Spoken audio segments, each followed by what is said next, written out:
Okay, so ang unang kakailanganin natin ay itong antibacterial cleansing wipes. Gusto ko sana yung unscented kaso wala akong makita. So ito na lang binili ko. Ang brand nito ay sa Watson. Next is maliit na tasang babasagin. Syempre, spray bottle. Gagamitin natin to sa mga pallets. And syempre, higit sa lahat, alcohol. Naghahanap ako ng unscented na alcohol. Meron kasi nun sa Watson, kaso nung time na nagpunta ako doon, naubusan na yata ako. Ang kinuha ko itong Green Cross na lang na 70% solution. Merong 99%, kaso wala rin akong makita, so kaya ito na lang, 70%. Okay, so maglagay lang tayo ng alcohol sa maliit na tasa. Punuin natin siguro yung enough para ma-dip natin yung lipstick. And maglagay din tayo sa spray bottle.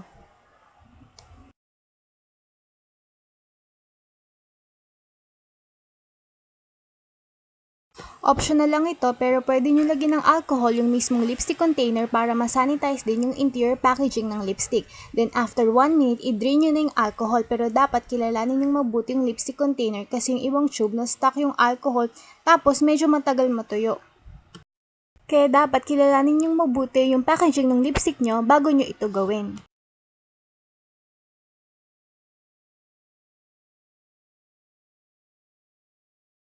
Okay, so ang unahin kong linisin ay itong mga lipsticks ko na lagi kong ginagamit bago ko siya ihalo sa iba ko pang mga lipstick na nakatabi. Okay, so, isprayan natin ng alcohol yung buong lipstick, tapos isprayan din natin yung wipes, and then punasan natin yung packaging muna.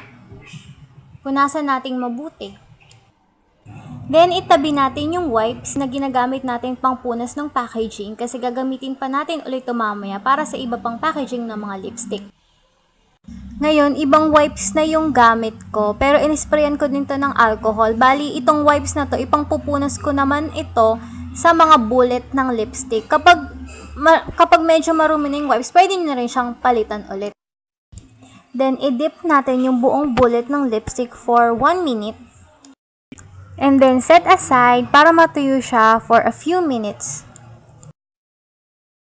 Since sayang yung alcohol na pinaglubugan ko ng mga lipstick bullet, yung takip naman ang lilinisin ko ngayon gamit yung alcohol kanina.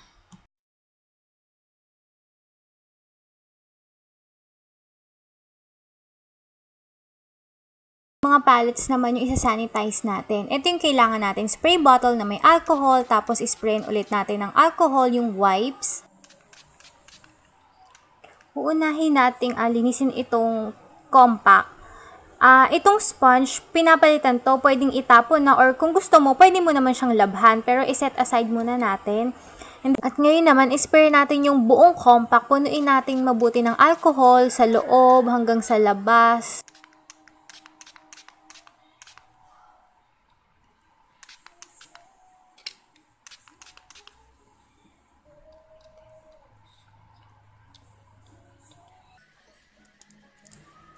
Tapos, punasan natin ng wipes. Punasan natin sa labas hanggang sa loob. Punasan natin mabuti hanggang totaling malinis siya. Wala na yung mga tira-tirang powder.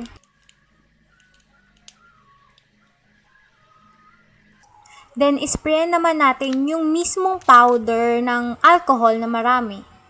Tapos, iset aside natin siya ng naka-open para matuyo, hanggang sa matuyo. Pagkatuyo na yung powder, pwede na natin siyang isara yung compact.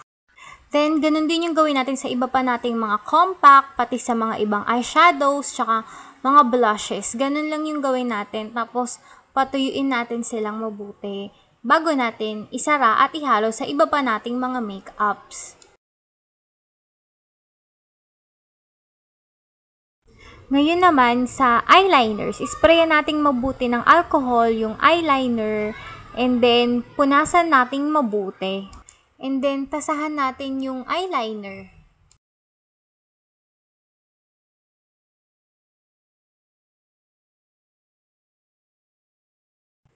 Then, sprayan ulit natin ng alcohol, tapos set aside natin para matuyo. Sa mga mascaras and lip glosses naman, walang ibang way para masanitize sila kung hindi punasan lang natin yung mismong labas ng packaging. Kasi like for example, yung lip gloss, may doe foot applicator, 'di ba?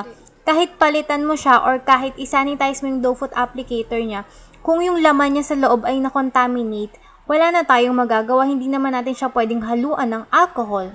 So, yun muna sa ngayon. Thank you for watching. Hi everyone! For today's makeup tutorial, I wanna be a mermaid.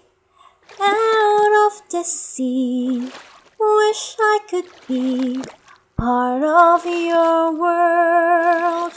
Just like Ariel from the movie The Little Mermaid.